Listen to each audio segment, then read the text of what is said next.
Assalamualaikum warahmatullahi wabarakatuh.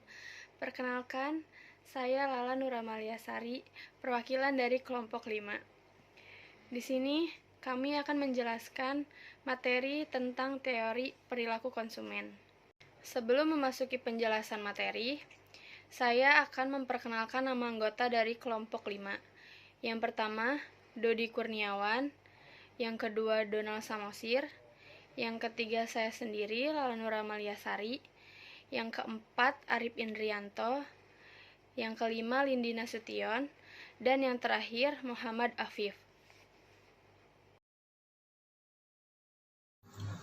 Selamat malam. Saya akan memaparkan tentang masalah teori perilaku konsumen. Nama saya Muhammad Afif dari kelas I. Berikut untuk perilaku konsumen. Menurut perilaku konsumen mengacu pada perilaku pembelian dari konsumen final, yaitu individu dan rumah tangga yang membeli barang dan jasa untuk konsumsi pribadi. Perilaku konsumen adalah kegiatan-kegiatan individu yang secara langsung terlibat dalam mendapatkan dan mempergunakan barang-barang dan jasa-jasa, termasuk di dalam prosesnya pengambilan keputusan pada persiapan dan penentuan kegiatan-kegiatan tersebut.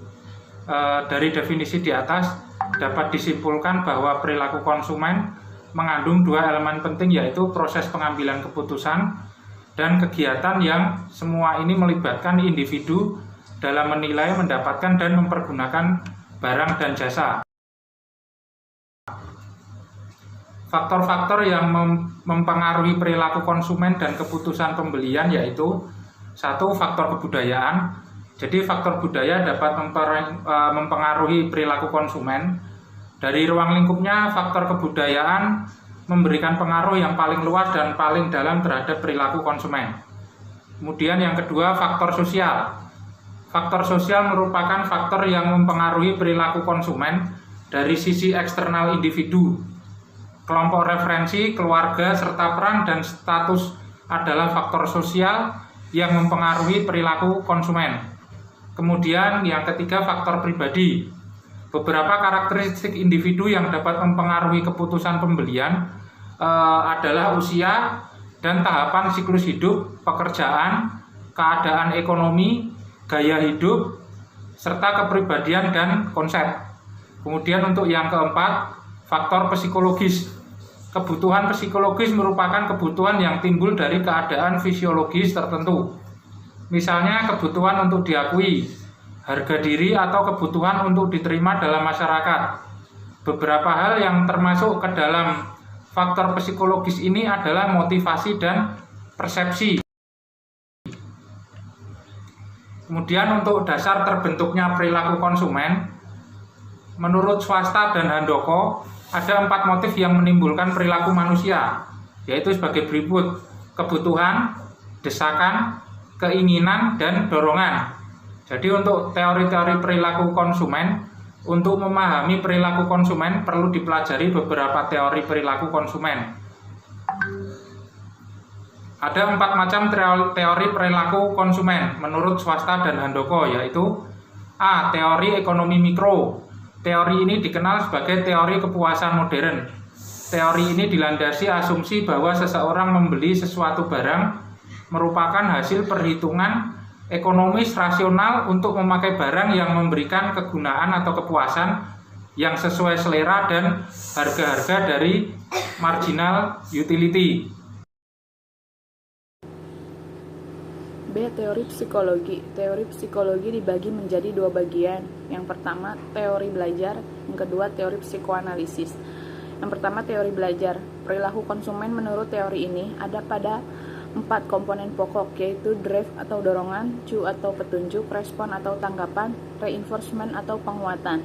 Yang termasuk dalam teori belajar adalah teori rangsangan tanggapan atau stimulus respons teori, teori kognitif atau teori kesadaran, teori gestalt dan field atau teori bentuk bidang. Yang kedua, teori psikoanalisis. Perilaku manusia menurut Sigmund Freud merupakan hasil kerjasama dari ketiga aspek dalam struktur kepribadian manusia, yaitu ID, ego, dan superego. C. C. Teori sosiologis, hubungan dan pengaruh antara individu yang berkaitan dengan perilaku kelompok. Teori ini juga mengarahkan analisa perilaku pada kegiatan-kegiatan kelompok seperti keluarga, teman, dan kelompok organisasi. D. Teori antropologi, seperti halnya teori sosiologis, teori ini juga menekankan perilaku pembelian dari suatu kelompok masyarakat. Keputusan pembelian konsumen, pengambilan keputusan oleh konsumen untuk melakukan pembelian suatu produk diawali adanya kesadaran atas pemenuhan kebutuhan dan keinginan oleh asal disebut need arousal. Proses pengambilan keputusan pembelian diawali dengan menyadari adanya masalah atau problem recognition. Selanjutnya, konsumen akan mencari informasi mengenai keberadaan produk yang diinginkan. Proses pencarian informasi ini akan dilakukan dengan mengumpulkan semua informasi yang berhubungan dengan produk. Dari berbagai informasi yang diperoleh, konsumen melakukan seleksi atas alternatif-alternatif yang ada. Teori tingkah laku konsumen. Teori nilai guna atau utility. Utilitas atau utility adalah manfaat yang diperoleh karena mengkonsumsi barang. Utilitas total atau total utility atau TU adalah manfaat total yang diperoleh dari seluruh barang atau jasa yang dikonsumsi. Utilitas marginal atau marginal utility atau MU adalah tambahan manfaat yang diperoleh karena menambah konsumsi sebanyak 1 unit barang atau jasa. Pendekatan teori tingkah laku konsumen. Pendekatan kepuasan atau utility kardinal. Manfaat atau kenikmatan yang diperoleh konsumen dapat dinyatakan secara kuantitatif. Pendekatan kepuasan atau utility ordinal. Berdasarkan asumsi bahwa kepuasan tidak bisa dikuantitatifkan, konsumen cukup memberikan ranking atau peringkat kepuasan. Di sini saya akan mempresentasikan law of diminishing utility. Ketika jumlah suatu barang yang dikonsumsi meningkat, utilitas marginal dari barang tersebut cenderung semakin menurun. Marginal utility money constant dan marginal utility barang konsumsi menurun. Hal ini menganut hukum Gaussian-I law of diminishing utility, yaitu semakin banyak suatu barang yang dikonsumsi, maka semakin kecil tambahan marginal kepuasan yang diperoleh konsumen atau bahkan nol negatif. Di sini ada kurva total utility curve. Saya akan menjelaskan kurva. Kurva nilai guna total berawal dari titik 0 yang menunjukkan tidak ada konsumen barang X. Selanjutnya akan naik seiring dengan bertambahnya jumlah konsumsi dan pada akhirnya akan menurun apabila konsumen melebihi X3 atau C. Di depan saya ini adalah dua grafik marginal utility curve dengan pembagian marginal utility dan total utility dengan pembagian tabel pembacaan sebagai berikut.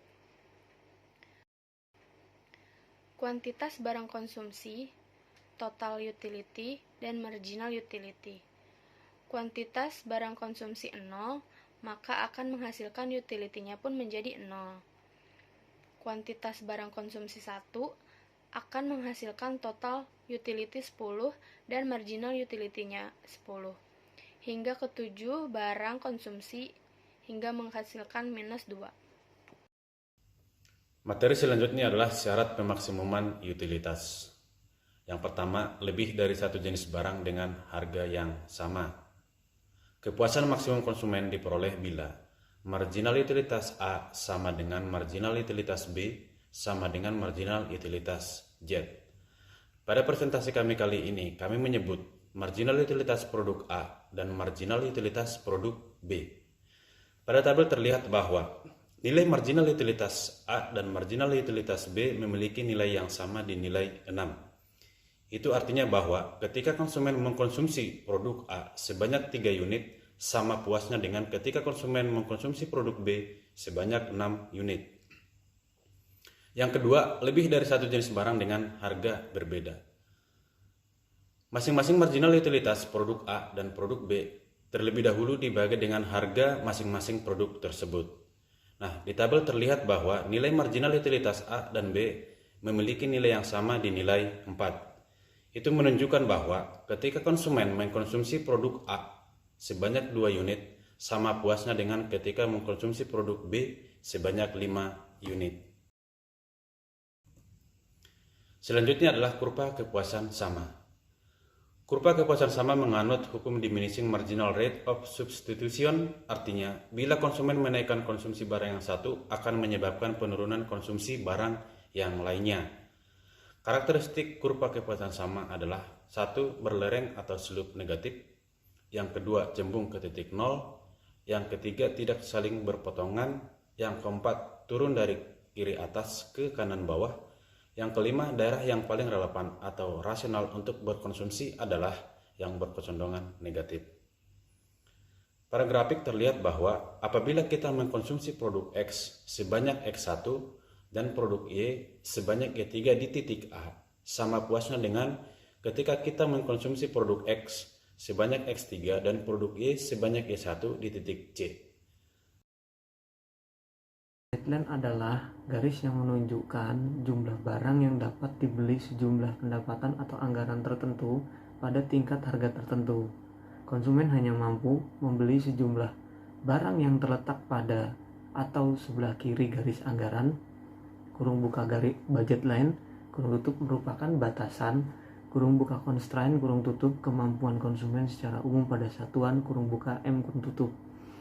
Apabila konsumen ingin membelanjakan semua uang sebanyak M untuk membeli produk Y sebanyak Y2 kurung buka titik A kurung tutup, maka produk X sebanyak 0 kurung buka tereja 0 kurung tutup, uang konsumen sebanyak M membeli produk Y sebanyak Y1 dan produk X sebanyak X1 seperti grafik di bawah ini. Keseimbangan konsumen pada titik singgung antara kurva indifference dengan garis anggaran. Tingkat kepuasan titik A sama seperti titik E karena berada dalam kurva indifference yang sama. Titik D dan B tingkat kepuasannya juga sama karena berada di kurva yang sama yaitu IC2. Titik C adalah titik kepuasan paling tinggi antara A, B, D, dan E. Sehingga titik F adalah indifference paling tinggi tetapi sudah berada di luar garis anggaran. Artinya kepuasan yang diinginkan konsumen tetapi di luar kemampuan anggaran. Demikian presentasi dari kelompok kami, kurang lebihnya kami mohon maaf. Wabillahil taufiq wal hidayah. Assalamualaikum warahmatullahi wabarakatuh.